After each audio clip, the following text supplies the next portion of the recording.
If we value the pursuit of knowledge, we must be free to follow wherever that search may lead us. The free mind is not a barking dog to be tethered on a 10-foot chain.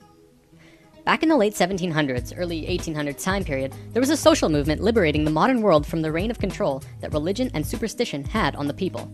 Essentially, after our darkest part on the precession of the equinox, we were really beginning to wake up. Started making new inventions that were rapidly changing the world. The industrial era was beginning.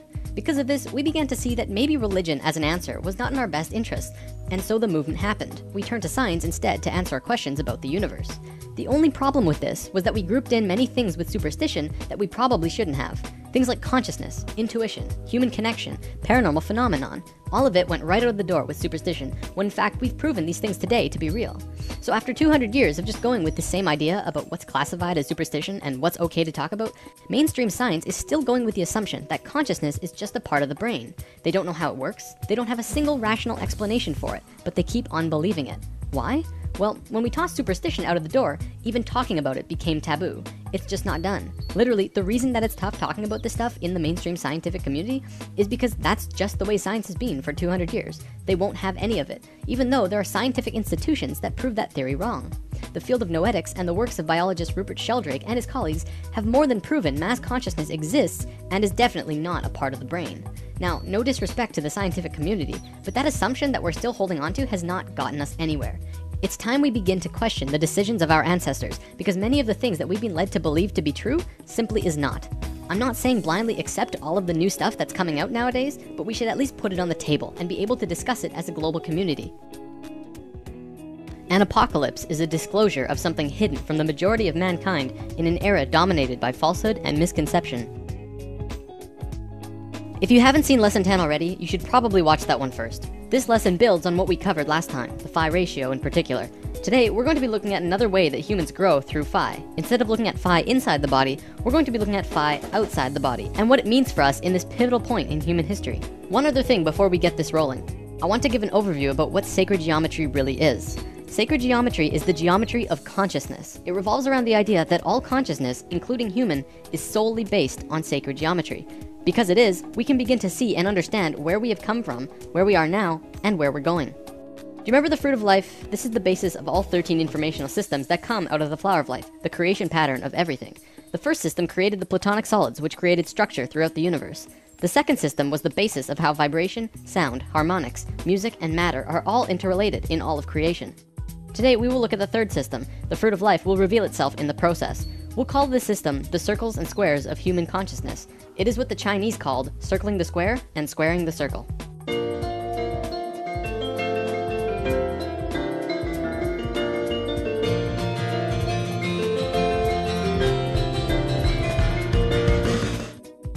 Remember when we discussed the platonic solids in lesson 6? I explained that there are 5 shapes from which all shapes and matter in existence come from and form into. I showed you that all of them will sit perfectly within a sphere, each with every corner touching the sphere perfectly. Well, there's one other shape that can do that. It's a characteristic that only one of the platonic solids have, making it special. It is the cube, which you can put every single platonic solid inside, and an edge or point will touch the inside of the cube perfectly. Through truncating the cube in different ways, you can create all of the other shapes. Because of this characteristic, it essentially means that the cube is like the father of all shapes. It is a male form. And the sphere is the mother of all shapes. It is a female form. All levels of consciousness in the universe are integrated by a single image in sacred geometry. It is the key to space, time, and dimension, as well as consciousness itself. Each level is a geometric image or lens that spirit looks through to see the one reality, resulting in a completely different experience. In the case of humans, this image is the circle and square. This is what Leonardo da Vinci was doing when he drew this drawing, and I'm going to show you what this circle and square combination mean. If you put a circle inside a square perfectly, and then continue to put another circle and square, each with the same diameter, one radius away on all sides, going outwards, you get a drawing that looks like this. You'll notice that with the first circle and square, they fit perfectly within the other. This also happens with the second circle and square. However, then the squares begin penetrating circles. The male form begins interacting with the female form. Why is this important? Well, the circles and squares begin to equate the phi ratio. See, when the circumference of a circle and the perimeter of the square are equal, this equates the phi ratio. So as you can see on this diagram, on the 4th square and the 5th circle, it begins to create the phi ratio. It's close, but not perfect. It's only a 0.6 difference. I'm measuring in radii, by the way. The inner circle has a radius of 1, so it's 2 radii across. The next is 4, and then 6, 8, 10, and so on. Anyways, so the one we just looked at makes a close phi ratio, and then it moves out of sync, staying out of sync for a bit, and then bam! Again, it moves into yet another phi ratio. This time, the difference is only 0.52, even closer to perfection than before.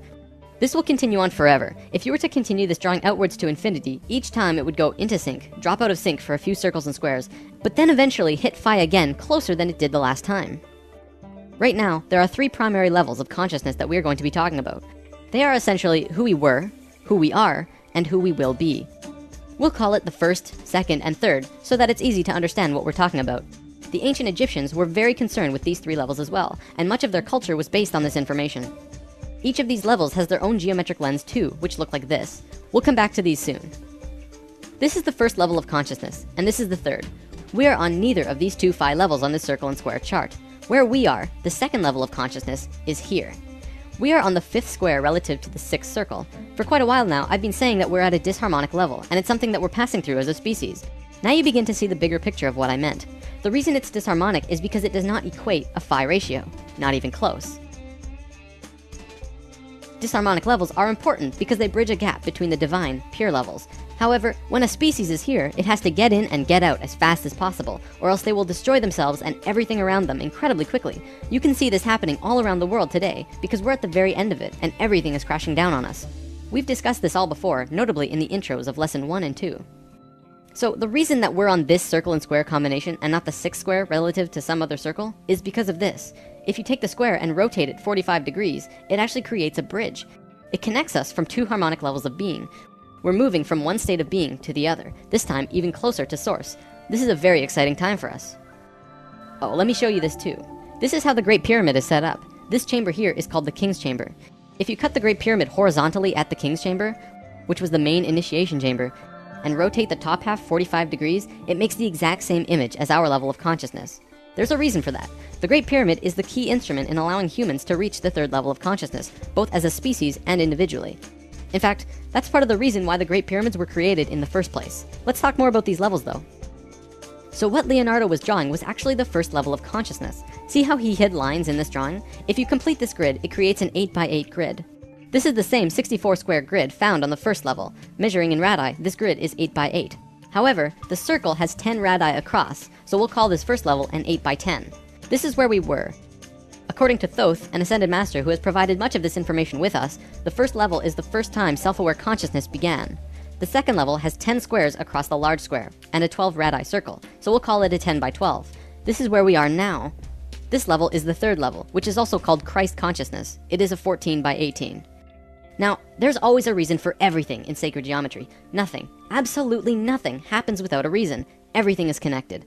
Out of the whole spectrum of possibilities, why did self-aware human consciousness begin when the 4th square went into harmony with the 5th circle? Well, let's overlay the fruit of life over our first level for a second. Look at that! It exactly fits the 4th square and 5th circle perfectly. Do you see the perfection of life? The fruit of life pattern was hidden beneath this pattern all along. They're precisely superimposed over the other. In a right brain way, this is how to explain why consciousness first became self-aware between the 4th square and 5th circle. This sacred image was part of the pattern. The fruit of life was completed at the precise moment that the phi ratio first appeared, and when phi appeared, consciousness had a way to manifest in a new way. Throughout time, many scholars have tried to figure out the secret meaning behind what Leonardo meant with the Vitruvian Man drawing. He was showing us human consciousness. This is where we were, the first level. There is a man who did draw our level though. Da Vinci was studying the works of a man named Vitruvius, who lived 1400 years before Da Vinci, hence the name Vitruvian Man. Vitruvius actually drew his own drawing of consciousness as well, and this is what it looked like. The circle and squares in this one are hidden, less obvious than the Da Vinci drawing. Regardless, they're there, and this is the current circle and square combination around our bodies. This drawing also contains the exact proportions of the Merkaba, which is an important energy system outside of the body, similar to how chakras are an energy system inside the body. This image also contains the diamond that perfectly contains the man from head to feet. This is the same image we saw in the consciousness chart, as well as the Great Pyramid. Further proof that this was what Vitruvius was demonstrating to us when he created this image. So here we have drawings of the first 2 levels of consciousness. From what I know, there is no drawing of a third. If there is, it's sealed up, locked away somewhere, and is probably one of the most sacred drawings in existence. Alright, I know talking about geometry all the time can be a little daunting. So many circles and ratios and everything. If this is something you want to learn more about, I am providing the Flower of Life books and PDFs in the comments. This information is found at the very beginning of Volume 2, and much, much more. I could probably do 4 or 5 lessons about the geometries of the human body and still not run out of things to talk about. But it's there for you if you want to learn more now. For the last portion of today's lesson, we're going to talk about some recent findings in modern science. As we just saw in the geometry, we are currently in a disharmonic state of being, but we are just about done with it. In doing so, we are moving into a new state of being. We are transferring from the second level of consciousness to the third, also called Christ consciousness. If we look at evolution in Earth's history, we always seem to make random jumps. There are always missing links in the evolutionary chain. Scientists say that we just haven't found all the fossils, and creationists say that God did it, and therefore it's part of some divine plan. But looking at what we just learned about consciousness, does it not make sense that evolution and creationism are just two sides of the same coin? Consciousness moves through different states of being, constantly moving closer and closer to divinity, to Phi. Every time it reaches a new stage, it makes a rapid biological change into something new, like what we're doing now. This is what the ancient Egyptians called resurrection, which we mentioned in lesson 7. So, if we're really going through an evolution of consciousness, what's happening inside of us? Surely, this would mean that there are also biological changes happening to us at our core level, right? Does modern science see any big changes that they're afraid to tell the general public because they think it will cause a panic? Short answer, yes. Long answer, we are changing. Right now, as you're watching this, your DNA is mutating. See, in the last few months, modern medicine has finally accepted publicly that a child was born with 3 DNA strands rather than 2. In a simplified way of seeing it, we are adding an entirely new strand to our DNA, going from a double helix to a triple helix. This wasn't discovered recently though. In fact, scientists have been studying this for almost 10 to 20 years now. Several years ago in New Mexico, there was a convention of geneticists from all over the world with the main topic of discussion being DNA mutations. Scientists acknowledge that we are changing, but the end result, they do not know. Through sacred geometry, we begin to actually see where we could be going. With 12 strands activated, you have 10 times as much information available to you than you do with just 2 strands, as we do now. Not only that, but the 12 strands work in sync with the 12 chakras, providing an immense amount of energy into the body. We are about to become super beings, enabling us to understand and do things that currently seem paranormal, bizarre, or downright impossible. From the article, The Bigger Picture by Suzanne Thorpe Clarke, we are being changed physically from carbon-based beings to crystalline-based beings. This is interesting because I've actually heard this from various channelings now, ascension and transformation into crystalline at our core. First the psychics were telling us this, and now we have science backing it up. What we know for sure is that we are going through a shift. Today, I want to close with this. In almost every ancient text and Bible, it speaks about a great shift and awakening. The Bible speaks about the coming of Christ. This is interesting actually, because Christ is the name of the third level of consciousness. I didn't just make that up.